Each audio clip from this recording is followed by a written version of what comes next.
Okay, so Spider-Man Homecoming has been out for the entire weekend now. It is now Sunday. I think it came out like Wednesday. So everyone's had a chance to see it, right? You've seen it? Good, because we are here to talk about some major spoilers regarding Spider-Man Homecoming, including, the villains. And yes, there are multiple villains. So let's just start off with that. We instantly introduced to Adrian Toomes, who is, of course, the Vulture, played by Michael Keaton. He's the first character we see in this film, and it starts off like seconds after, I guess, or maybe like a day after, I don't know, quite soon after the Battle of New York. The Avengers have taken down the Shatari soldiers. And obviously Loki is now in Asgard, so everything has gone to shit. Stark Tower is apparently being sold. I think that comes a bit later into the film, but we see Stark Tower and it's all being like boarded up and stuff. So yeah. Anyway, we're introduced to Michael Keaton and Damage Control comes in. Now I heard that Damage Control was going to be a TV show within the Marvel Cinematic Universe, and now that I've seen this film, I am actually quite excited about the fact that could be happening. I don't know if it's been cancelled now, but if we get a Damage Control show, that'd be really good considering the events of Spider-Man Homecoming and how things can go wrong when Damage Control, interfere, because we've now had the Vulture. But they've stopped him from taking this equipment. But of course, he still has some salvaged, so he makes his Vulture wings, and that is how he gets the basics of his costume. His motivations are really good because he's like, who do we talk to? Who has stopped us from doing this? We've got a permit, and it is of course Tony Stark. So Adrian Toomes is like, fuck that guy, he's gone. But yeah, we do get the introduction of multiple villains. The Shocker is in this, as well as Scorpion very briefly. Those are like the two main henchmen of the film, I suppose. They're like the side characters to Adrian Toomes' main villain. So there are two Shockers. One of them gets killed very early on. He doesn't have much screen time, but he has like the Shocker glove, and Michael Keaton's sort of mocking him like, I'm the Shocker, I shock people. It was quite a good scene. So he disintegrates him with this gun. He literally disintegrates. There's nothing left of him.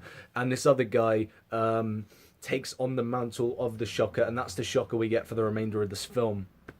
The Scorpion's involvement is very limited, so I'll talk about it later because he comes in right towards the end. But yeah, let's get into talking about Peter Parker and Spider-Man, because of course this is a Spider-Man movie. So already, we start off this movie and he's in high school, he's doing his high school thing, he's taking down these villains. I've mentioned all this before, but when he's like sat on the roof of this building, he looks down at the bank and he's like, finally, something good that I can do. So he swings in there, and then there's that scene with all the characters wearing the Avengers masks, and it's this really funny scene where we just see him fighting them. And there's a guy in the shop opposite, he's like, Spider-Man's fighting the Avengers in a bank, and it's like, oh, I love this. This is so comic book like. It is brilliant. So yeah, this is when he first meets these soldiers or henchmen of the Vulture, whatever you want to call them. They're not really soldiers. I don't know why I called them soldiers. They're just bad guys. This is when he meets these bad guys, and he follows them back. But as he's doing it, he's running because I like the scene when he tries to shoot his web and he just can't do it because he doesn't have anything to latch onto. I thought that was a pretty clever thing because we never really saw that much in the other Spider-Man movies. So he's running across like this pool house sort of thing, and you see Ferris Bueller's Day Off playing on the screen as he's running, and then it just sort of clicked like, that was a Ferris Bueller parody. I love that. It's things like that that make this movie really great. And then he gets home and he crawls into his bedroom and Ned's just sitting there with his Lego Death Star, drops it. And seeing the relationship between Ned and Peter Parker once he finds out he's Spider-Man is great. He's asking all these things in school, like, can you spit venom and can you lay eggs? And it's like Spider-Man's, or Peter Parker at this point, is just saying to me, you need to be quiet, because he's saying it in front of all these people. And it's like, yeah, that's great. And obviously he blurts out that Peter knows Spider-Man. So he goes to this party later on, and he's like planning to sort of go in as Spider-Man and say, oh, where's Peter at? My friend Peter, that sort of thing. Obviously, he doesn't do it because that's when all the villains start, doing their thing. So, yeah, we don't get much of that. But seeing Peter Parker and Spider-Man trying to fit in high school, both of them, it's like, yeah, this is really cool. So there is a very big reveal. It was quite shocking because I wasn't expecting it. I mean, it's not like the biggest reveal ever, but it's to do with Adrian Toomes. There's this one really intense scene where it comes to the homecoming dance. This is after that really cool ferry scene from the trailer where Spider-Man, saves people from the ferry. Actually, before I get into the whole reveal thing that I'm going to talk about, in the trailer it looked like Tony Stark was in the Iron Man suit just helping Peter Parker or Spider-Man stop the ferry from being destroyed. But actually, he's just there because Spider-Man's fucked up. So that was pretty good. I like the spin on it. And earlier on in the film, Iron Man saves Peter when he gets thrown like from a great height by the Vulture. He gets dropped into a lake, and Iron Man saves him, and he's not in the suit. And then this one scene with the ferry was really good because he was saying to, Iron Man, he's like, hey, if you really cared and you really listened to me, you would be here. And he just pops out of the suit and he's like, I'm going to need that Spidey suit back. And it's like, oh shit, that was a really great scene. I really liked it. But yeah, this whole reveal thing was really great. So the homecoming dance is happening, and Peter gets the courage to ask his dream girl, who I think is Liz Allen in this film, to go to the homecoming dance with him. But he turns up to the house, and Adrian Toomes answers the door, and he's like, "Oh shit!" I like the spin on it because it's like, when you watch like a high school drama or a high school comedy, there's always the awkward moment when the character meets the parents, and it happened here. But the spin on it was that Adrian Toomes is the villain, so he's meeting the parents as well as like his enemy that he's fighting in the film. But obviously Adrian Toomes doesn't know at this point, and it's like, yeah, this is awkward, but it's great. So seeing him as Liz's father was a really good reveal, and it was really clever the way it was done. I really liked it. So I'll give them that. That was awesome. So anyway, there's a scene in the car and they're talking and she's just giving him away. She's saying like, "Oh, you're always disappearing. You only came to the party for like 2 minutes, then you disappeared like you always do." And you see Adrian Toomes' face and he's piecing it together and he's like, "Oh shit!" And then he says to Liz, he's like, "Yeah, go into the dance. I need to give Peter the dad talk." And it was awesome because he's sat there and he's got this gun and he's pointing it and he's just like, does she know? And Peter's like, know what? Trying to play dumb. And he's like, you know what I'm talking about. You know exactly what I mean. And you just sat there thinking, oh shit. But it's like the Vulture in this movie has morals, whereas most villains in Spider-Man movies, they'll just kill. If they had the chance, if they had a gun to Peter Parker's head, they would shoot him, right? But in this one, he's sort of like, yeah, you saved my daughter's life because there was... Again, I've skipped out a whole scene, which I have to talk about again in this scene. But there's a scene with the Washington Monument, and this is when we first see Spider-Man with all his cool drone and stuff, his tech. And he saves his friends from this like plummeting lift, and Liz is the last one in there, and he grabs her hand and he pulls her out. So anyway, the Vulture's like, yeah, what was it? You saved my daughter's life, so I'll give you a chance. I'll give you the chance to give her a good night. Don't interfere with my shit. And then, of course, Peter goes in and he realizes, I need to stop this. So he finds his old suit, the homemade one that we saw in Civil War very briefly in that YouTube footage, and he puts it on and he goes after the Vulture. But this scene that happens is really good because he turns up and the Vulture's sort of saying, you're messing with things you don't understand. You can't be here. And he has his wings. It's like the wings. You know how I said about Iron Man wasn't in the suit earlier on in the film, and it was like the wings was the same. He was controlling the wings somehow, and they completely miss Peter. He jumps around and he's like, "You miss me," and he's like, "I wasn't aiming for you." And the whole like fucking building, the pillars and everything, come down on top of him. He's trapped under there, and this scene was really good because it's the most vulnerable we've ever seen Spider-Man in a movie. You know, we saw him on that train scene and when he loses his powers in Spider-Man 2. But, that didn't really affect him too much. He was just sort of fine. But in this one, he's there and he's like, he doesn't have his tech suit. He's trying to call out for help. And then he just summons all his power and manages to lift the rubble off of him. But seeing him that vulnerable, it was just a really good, really sort of emotional scene. I can imagine it was very hard for Tom Holland to film. And I really appreciate it. It was really great. So yeah, the final showdown with the Vulture was really cool. So Spider-Man fights him in his homemade suit. That whole plane scene, he's robbing equipment that's being taken from Stark Tower that's being sold, taking it to the Avengers Facility.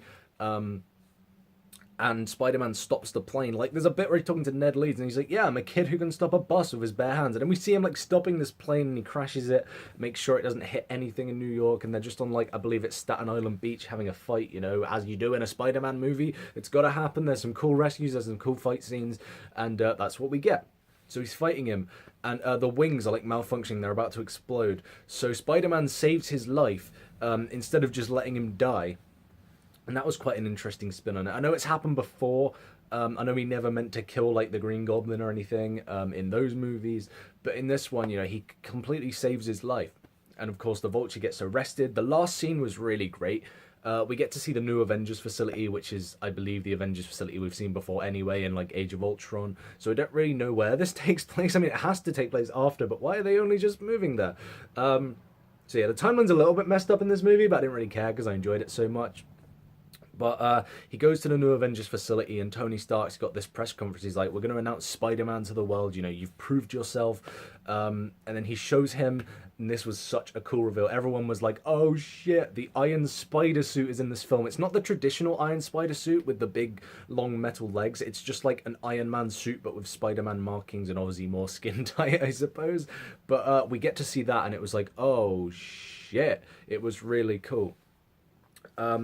Oh, I forgot to mention actually another villain, sort of, that was announced earlier. I mentioned Donald Glover's character. I mean, yeah, the whole Iron Spider thing happens, but let's backtrack a bit and then we'll go back to what happens with that. It's revealed that Donald Glover's character is Aaron Davis, who is, of course, the Prowler in the comics. He mentions that he doesn't want all these weapons on the streets because he's got a nephew. And, of course, as we know from the comics, Aaron Davis is Miles Morales' uncle. So that means that Miles Morales is knocking about in the Marvel Cinematic Universe, which is just a cool thing that I wanted to add. And I love Donald Glover. So, anyway, let's go back. So, Peter Parker declines this new suit. He says, I just want to stay on the ground for a while, you know. I've seen how hard it is. Just let me be a superhero for now, and then I'll join the big leagues. So we get all that. And then we see Pepper Potts, who hasn't been in the movie since like Iron Man 3. And she's back in this film, and I believe she's getting engaged to Tony Stark in this one, because he's like, we have to tell them something, so he gets the ring, and he goes out to this press conference, and it's like, it's a great ending. And then the very end scene was really cool. Peter Parker goes back to his house, and Tony Stark has left the original Spider-Man suit that he built for Peter. So he puts it on in the very last scene. Aunt May walks in while he's put the suit on, and she just goes, what the fuck, before it cuts to credits. And that was great. I'm glad that they've done something different, and Aunt May knows this. I mean, I don't know where they can go from here with it, but I thought it was pretty good, and it was pretty clever. So, last but not least, let's talk about the post-credit scenes. The first one involves the Scorpion, as I mentioned earlier. So, Adrian Toomes is in jail, and he's talking to, I believe his name is Mac Gargan or something like that. And obviously he doesn't mention his name as the Scorpion, but he's got this big scorpion tattoo, so you just sort of know. And he's saying like, I heard rumors that you know who Spider-Man is. I've got some guys on the outside, I can have him killed. And it just shows that Adrian Toomes has morals, because he's like, I don't know what you're talking about. And he just walks off to see his family, and it's like, yeah, that was pretty cool. I mean, I'd love to see Adrian Toomes back in a sequel, but is this a setup for the Sinister Six? That's what that's what the question is. Before the post credits, there was another thing which isn't very big, but what was it? Michelle Zendaya's character reveals her name to be MJ. I don't know if that could mean anything. I mean, it's probably just a clever throwback to Mary Jane. I don't think she actually is Mary Jane, but that was a thing in case anyone wanted to know. But yeah, the last post-credit scene was the biggest troll Marvel has ever pulled on us. We have a lot of Captain America PSAs in this movie. He's like saying, you know, his gym challenge, and so you got detention. But this last post-credit scene is Captain America full on the screen just saying, you've got to have patience. You know, you wait all this time for something to happen, and you're disappointed. And it's like, fuck you, Captain America. But well played, Marvel, because it was very funny. It was probably the funniest post-credit scene we've ever had. That was great. Doesn't set up for anything, but it was funny. And then he just sort of looks, and he's like, how many more do we have? Very meta, Marvel. Very well played, and very meta. So overall, I loved Spider-Man Homecoming. I've seen it twice now. Loved it more the second time. Noticed things I didn't the first time. such as like Bruce Banner's picture on the wall of the classroom. So there's a lot that happens in this film. I probably haven't touched on everything, but I've touched on as much as I can, even if a lot of it is out of order because I've had to keep going back and mentioning things I forgot before. But I hope you guys enjoyed this video, and let me know what you thought of Spider-Man Homecoming. To be fair, it's probably my favourite of the Spider-Man films to date. I mean, the first two Tobey Maguire films will always have a place in my heart. Grew up with them. Even Spider-Man 3 to an extent. I mean, it's not a great movie, I know, but I did like it as, you know, a younger kid. And, you know, I always wanted to be Spider-Man, and Tom Holland just really kills it in the role. So, yeah, I love this film. Let me know what you guys think. Comment below. Thank you guys for watching, and I'll see you in the next video. Goodbye.